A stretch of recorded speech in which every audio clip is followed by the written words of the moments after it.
Empat pemuda di Ponorogo ditangkap petugas kepolisian karena melakukan judi jenis biliar. Mereka ditangkap di tempat biliar yang ada di Desa Bajang, Kecamatan Balong.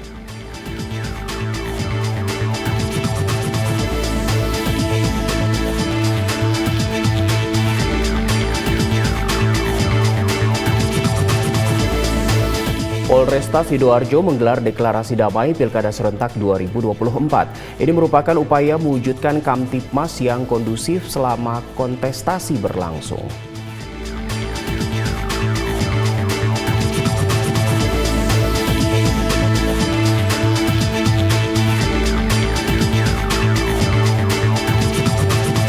Polres Tulang Bawang menggelar peletakan batu pertama bedah rumah peduli kemanusiaan milik salah satu masyarakat kurang mampu yang ada di wilayah Menggala.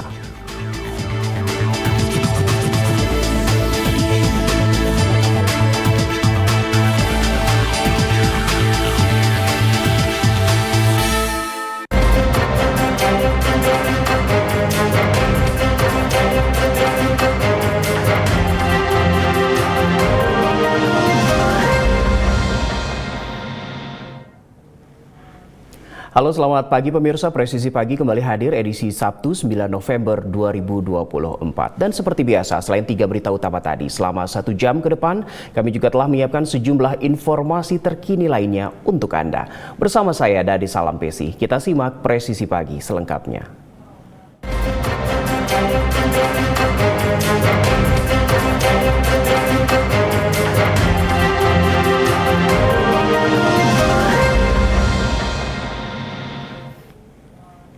Seorang pria berinisial RR asal Hegar Sari, Kota Banjar berhasil ditangkap oleh pihak kepolisian Resor Banjar karena terlibat dalam praktik promosi judi daring. Kapolres Banjar AKBP Dani Yulianto mengungkapkan aksi promosi judi daring yang dilakukan oleh RR telah berlangsung selama 3 tahun terakhir. Selain RR, penyidik Satreskrim Polres Banjar juga mengamankan seorang telemarketer berinisial RD.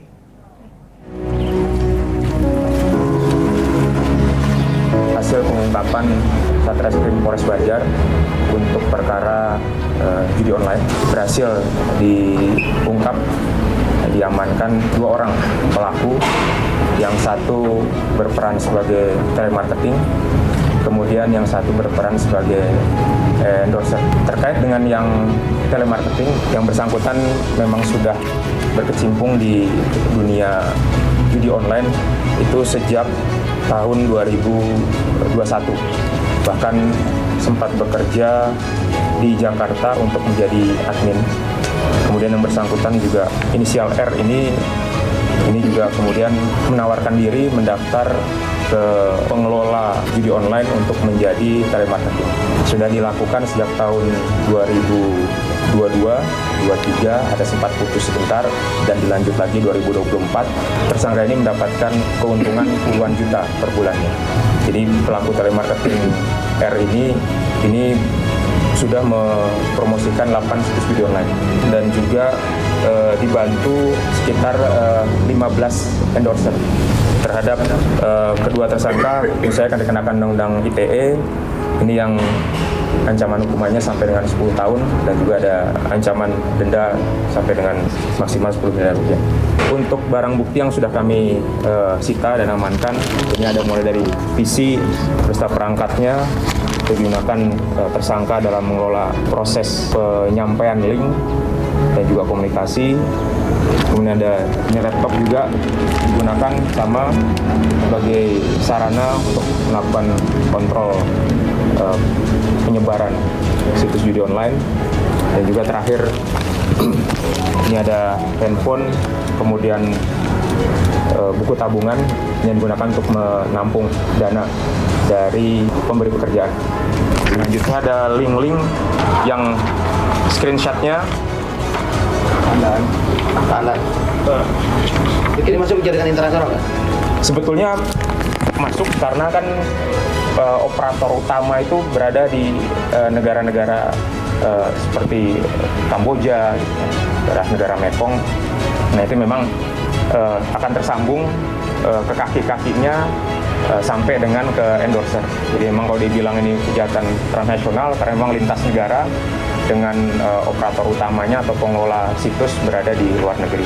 Ini dioperasikan di rumah ya berarti ya? Di rumah. Iya, di rumah sendiri. TKP-nya di mana ada?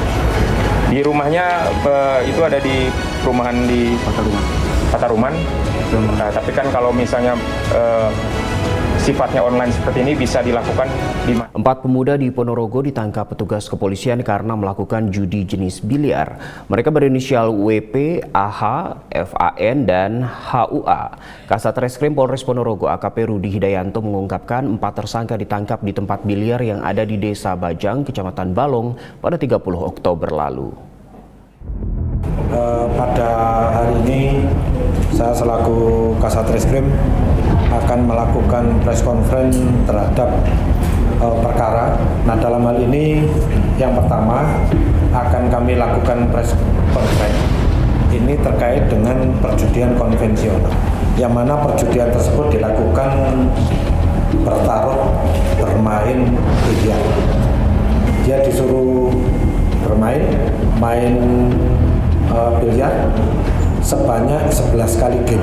Sebelum perbuatan itu dimulai, para pelaku ini mengumpulkan uangnya masing-masing 5 juta dan 5 juta, sehingga terkumpul 10 juta. Nanti siapa yang akan memenangkan, dialah yang berhak untuk mendapatkan hadiah uang. Karena perjudian ini sifatnya untung-untungan, itu terpenuhi di pasal 303 KUHP. Adapun ancaman hukuman terhadap pasal 303 ini paling lama adalah 10 tahun.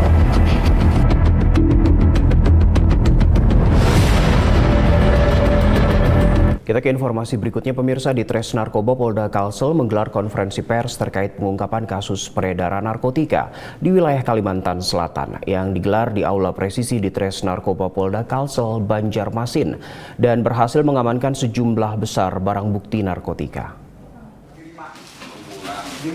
Kabid Humas Polda Kalsel Kombes Pol Adam Erwindi mengatakan Direktur Reserse Narkoba Polda Kalimantan Selatan Kombes Pol Klanajaya memberikan laporan bahwa ada 2 kasus yang berhasil diungkap oleh Subdit 2 dan Subdit 3 di Tres Narkoba Polda Kalsel. Dari 2 kasus ini, Satres Narkoba Polda Kalsel mengamankan 2 orang tersangka dengan barang bukti yang berhasil disita meliputi 4,97 kg sabu, 54.758 butir ekstasi, serta serbuk ekstasi seberat 4.899,53 gram. 2 orang tersangka yang berhasil diamankan adalah T, warga Kelurahan Belitung Selatan, Kecamatan Banjarmasin Barat, dan MA, warga Kelurahan Sungai Andai, Kecamatan Banjarmasin Utara. Kombes Pol Klanajaya menambahkan, barang bukti yang diamankan merupakan jaringan wilayah Kaltim, Kalteng, dan Surabaya, Jawa Timur, dengan akses peredarannya melalui jalur darat dan laut. Polda Kalsel akan terus mengembangkan kasus ini sampai akhirnya menangkap bandar besarnya sebagai upaya memerangi peredaran narkotika di wilayah Kalimantan Selatan.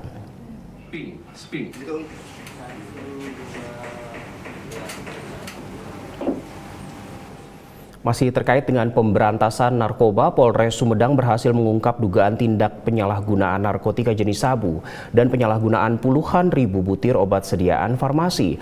Kapolres Sumedang AKBP Joko Dwi Harsono saat konferensi pers di Mapolres mengatakan sebanyak 7 pelaku yang berhasil diamankan, diantaranya pengedar sabu berinisial HN, merupakan seorang residivis dengan kasus yang sama.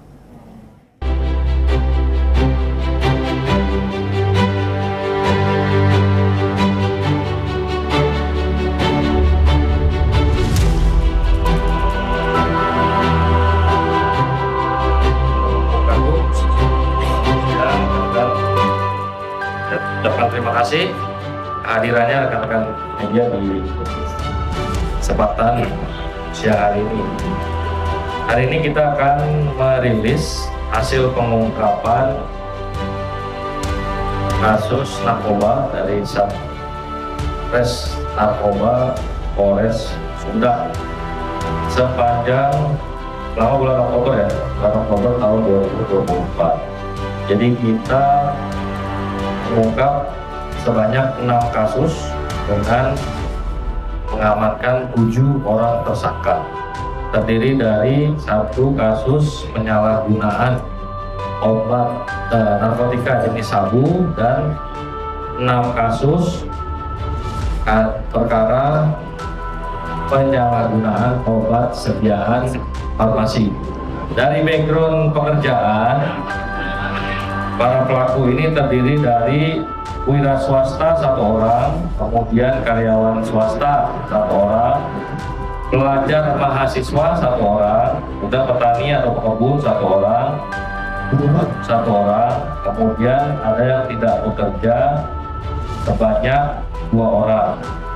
Barang bukti yang kita amankan narkotika jenis sabu 3,3 gram. Kemudian untuk yang obat sediaan farmasi itu sebanyak 31.150 butir. Kemudian ada juga yang kita amankan barang bukti berupa gunting, kemudian 3.100 piece. Kemudian ada 9 handphone, ada tas untuk transaksi ya, di bawah tas kecil ini. Kemudian ada uang tunai yang bisa kita amankan itu ada 1.336.000. Dan para tersangka ini sebagai pengedar, sebagai perantara dan sebagai kurir dari 7 orang tersangka tadi. Keuntungan dari hasil penjualan narkotika dan obat sediaan farmasi ini untuk yang narkotika itu 10 juta. Kemudian untuk yang obat sediaan farmasi ini dia 20 juta dalam 1 bulan penjualan. Kemudian total 30 juta keuntungan yang diperoleh oleh para tersangka. Dari hasil pengungkapan ini bisa dikonsumsi oleh 15.000 orang ya Pak. Kalau 1 orang 2 ini 15.000 jiwa anak muda para pengguna yang terhidap. Dalam rangka mendukung program Asta Cita Presiden Republik Indonesia, Polresta Samarinda melalui Satuan Narkoba menggelar kegiatan penyuluhan bahaya penyalahgunaan narkoba di kantor Kelurahan Sungai Dama, Kecamatan Samarinda Ilir pada Kamis lalu. Acara ini dipimpin oleh Kasatres Narkoba Polresta Samarinda, Kompol Bambang Suhandoyo, dan dihadiri oleh 33 ketua RT serta tokoh masyarakat di Kelurahan Sungai Dama.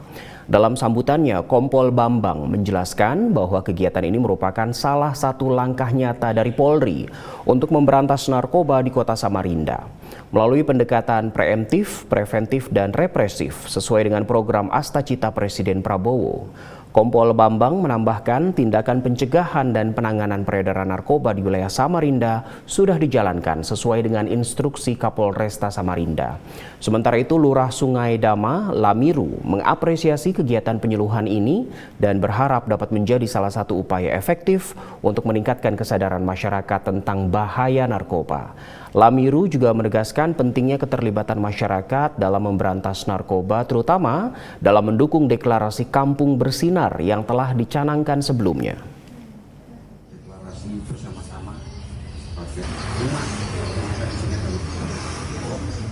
Pemirsa, Kapolda Sumsel memimpin apel pagi dan memberikan penghargaan kepada personel Polda yang berprestasi. Informasi selengkapnya akan kami hadirkan usai jeda berikut ini.